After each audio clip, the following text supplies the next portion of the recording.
Lord, today I'm giving to you all today is what amounts to be my Easter speech. Last week, again, I didn't expect to laugh. Last week we talked about this being a time for spring fever, about being this a season of renew, but we didn't talk about my enemy, pollen. Brought that pollen in with you this week, so I have my glasses on because my eyes are watering. I'm here to tell you that as long as you have breath, there's a reason for you to be here. Your experiences and talents are needed to make a difference in the lives of others. Whatever you are going through is just a point along the way to where you are going. Madam Toastmaster, fellow Toastmasters and guests, welcome to my journey to greatness, or what I like to call the diary of a mad black man.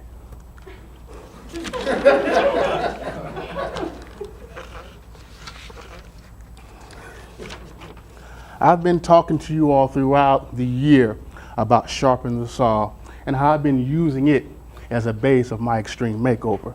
Again, the 4 areas of concern are the spiritual, the physical, the mental, and most importantly for me, the social and the emotional.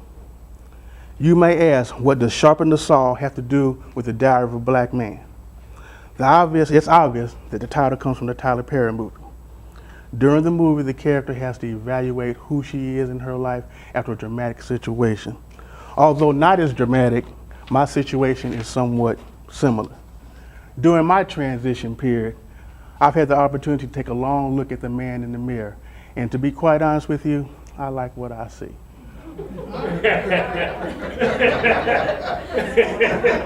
and to coin the phrase of one of my favorite wide receivers, Terrell Owens, I love me some me.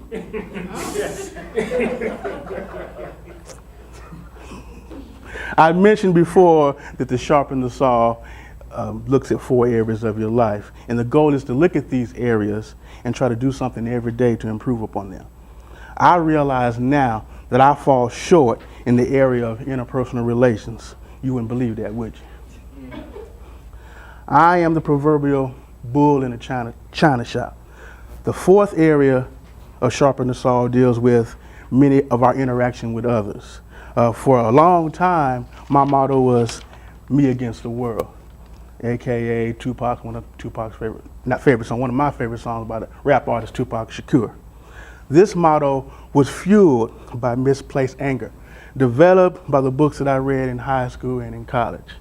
I'm a proud graduate of Florida A&M University in Tallahassee, Florida, where my major was economics and my minor was African American history. During the study of African American history, there are 2 things that can happen to you. You can either become bitter or you can become better. Guess which one happened to me? I was the living definition of what people like to call the angry black man. But the beauty of Sharpen the Saw is that the process is ongoing and doesn't have to be completed in a specific timeline. It's been said before that the journey of 1,000 miles begins with 1 step. In the movie, Helen, the title character, is forced to take these steps, but she is not alone. She is helped along the way by people in her life.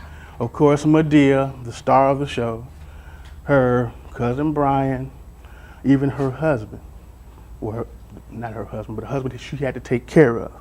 Just like Helen, I'm not alone in my journey. And I would like to publicly say thank you to some people from Dawnbreakers who've helped me along in my journey. Uncle Jesse, I learned from you humor, because I can guarantee from you that you're always going to bring something and bring light to a situation. From Miss Chantel, my wannabe spade partner, I learned from you how to be structured and order.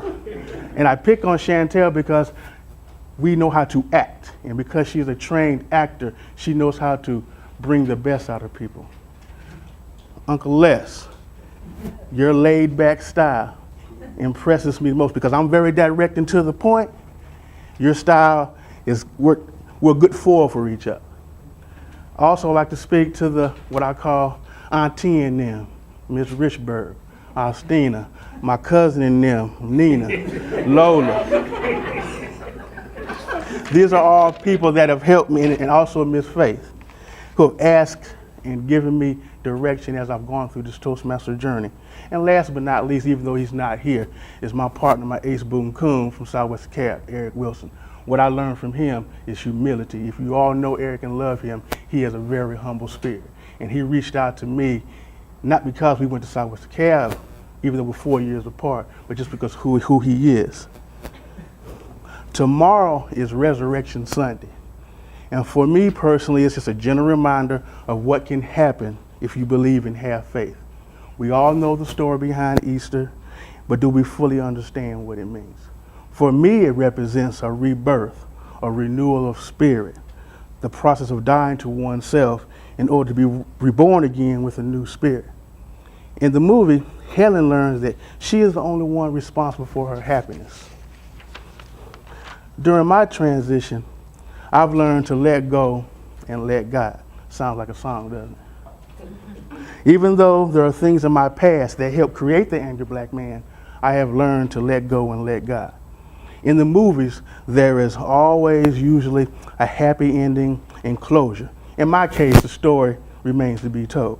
But what I do know is this, and I want you all to remember this, and don't act like I'm never giving you anything. Enjoy the journey. Enjoy the journey.